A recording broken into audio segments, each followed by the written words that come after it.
Good morning, ladies and gentlemen. Welcome back to this Monday morning with business coach Moloy.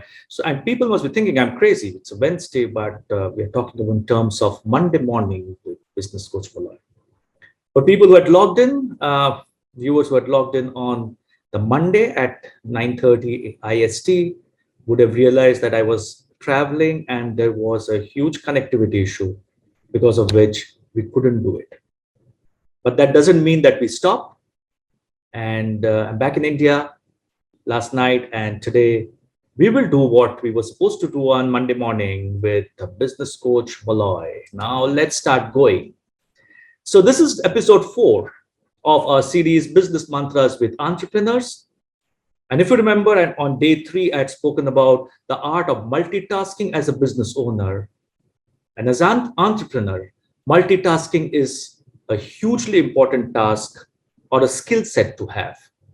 Because given the vast array of things that we constantly do, which requires our attention and the lack of time available to complete all of them, especially when you're making the transition from a solopreneur to an entrepreneur. As a solopreneur, you're fine. And as if you if you've established yourself as a successful entrepreneur, you should be fine.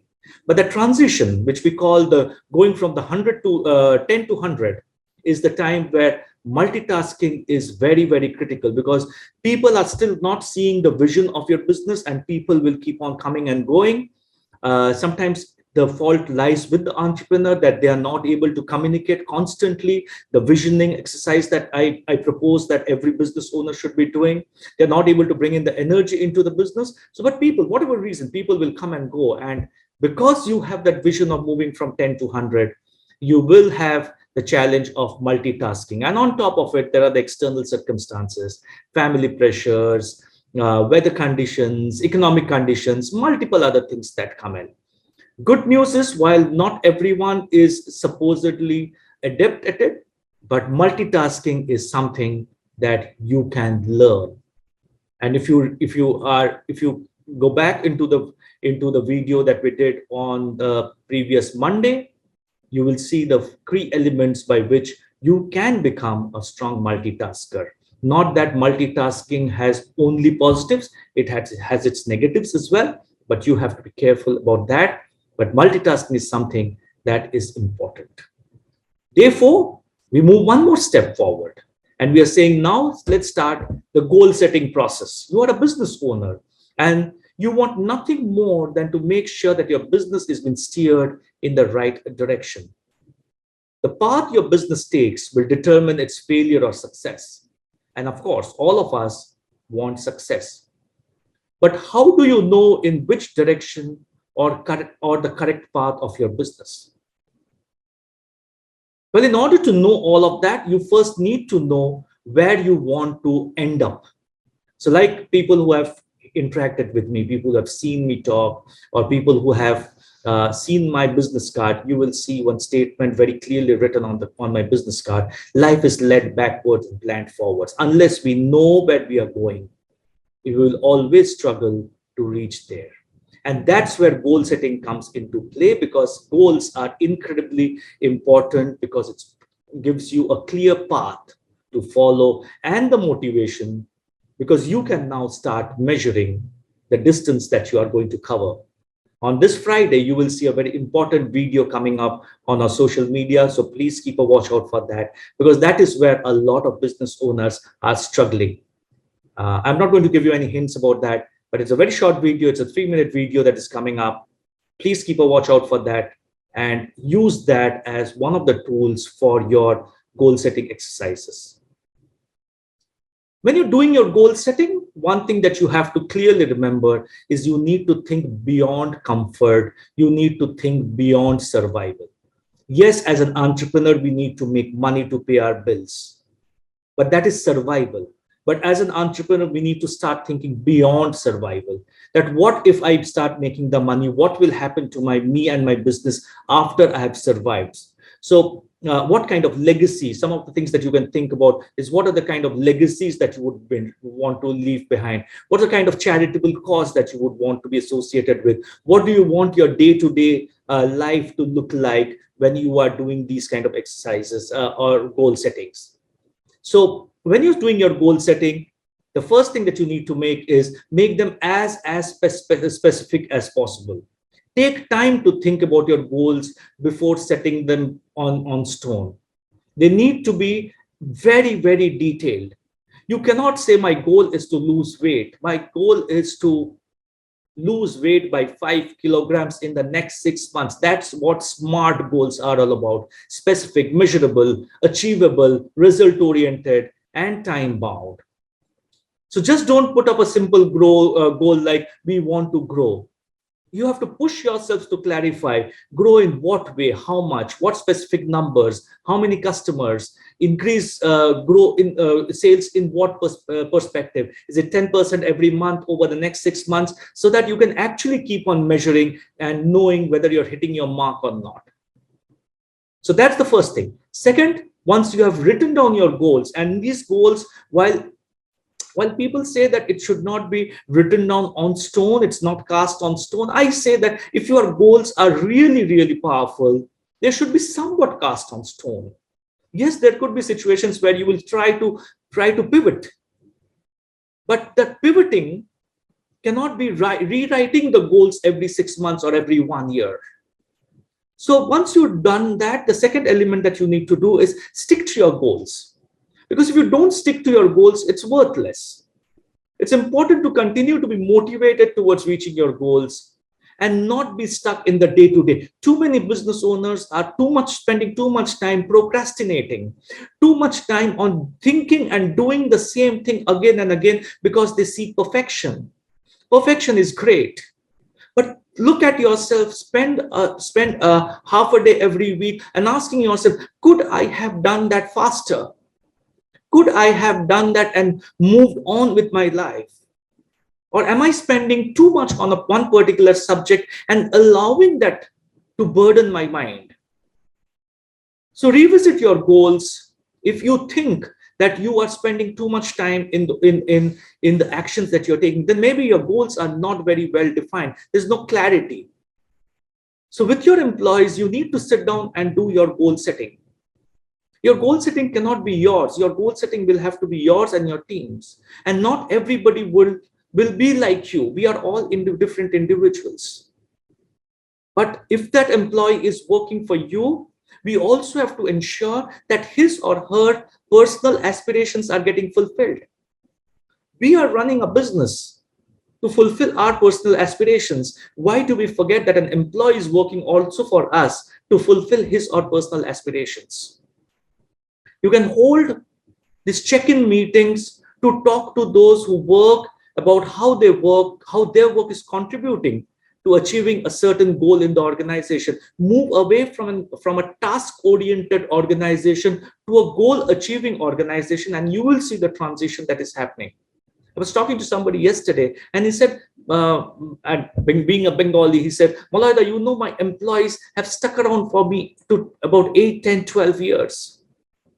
It's not a very large business. It's about a 2.5 crore, 3 crore business. But people have stuck around with him. There has to be some secret into why people have stuck around with him, right? The third is create deadlines. And this is the big one. If you have a bunch of goals floating around with no real deadlines, they'll be ignored and they'll be put on the back burner every single time. I struggle at some point in time because I put up a lot of things in the back burner because I'm multitasking. But at some point in time, when we are moving into from the solopreneur to the entrepreneur mode, we need to have deadlines given to our teams and monitor them. You need to have deadlines so that you and your employees understand that they're real and they're achievable and they need to be completed. Large company goals are too easy to ignore.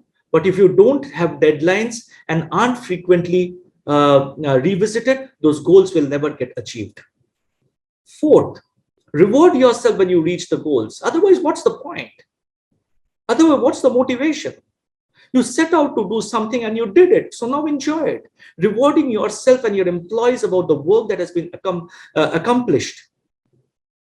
And so that they get the reinforcement that while work is not mundane, work is also about work and achievement and fun.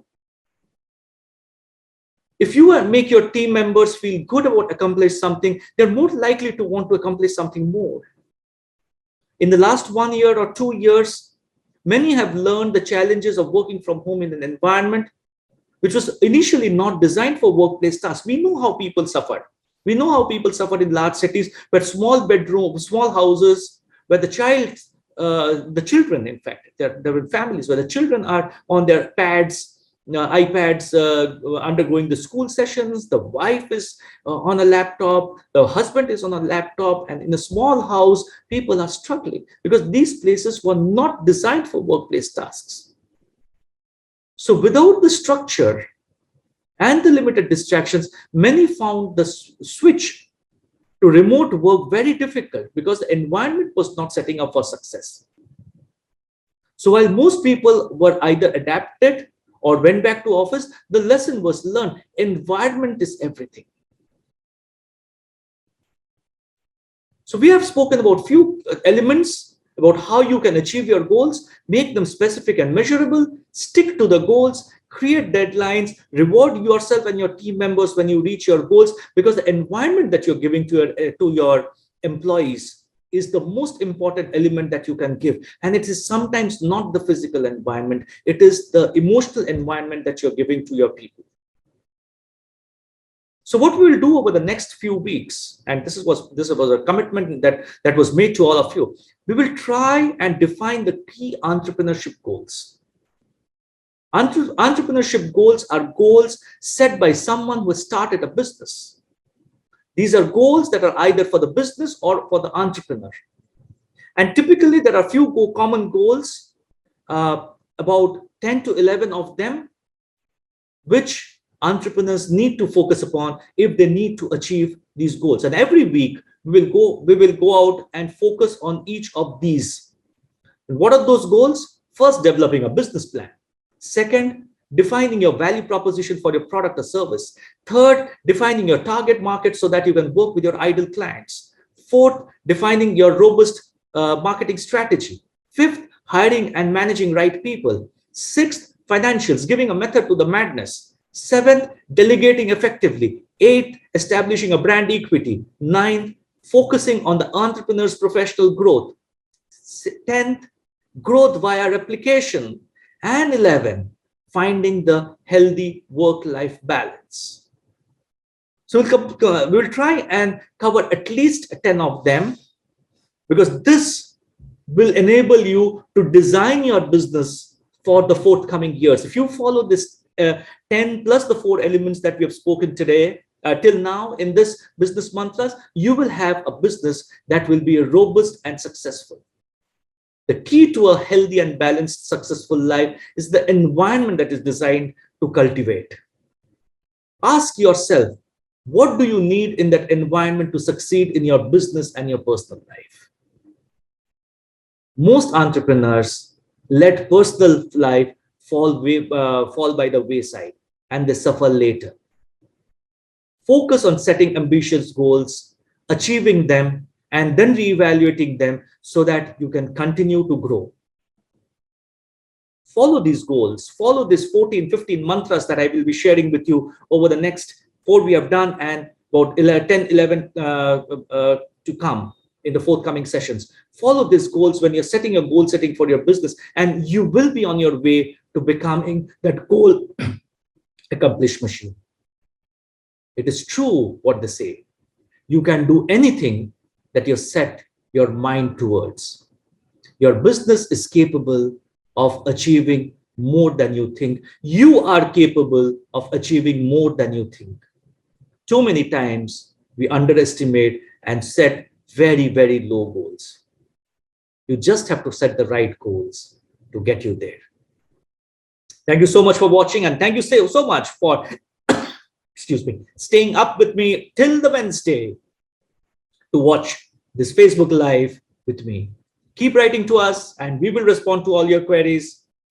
We want your business to be successful. We want 23-24 to be the best year of your entrepreneurial journey. Till now, till next Monday, same place, same time, with a new series of the entrepreneurial mantras, the business mantras for entrepreneurs. Have a great week ahead, and thank you so much.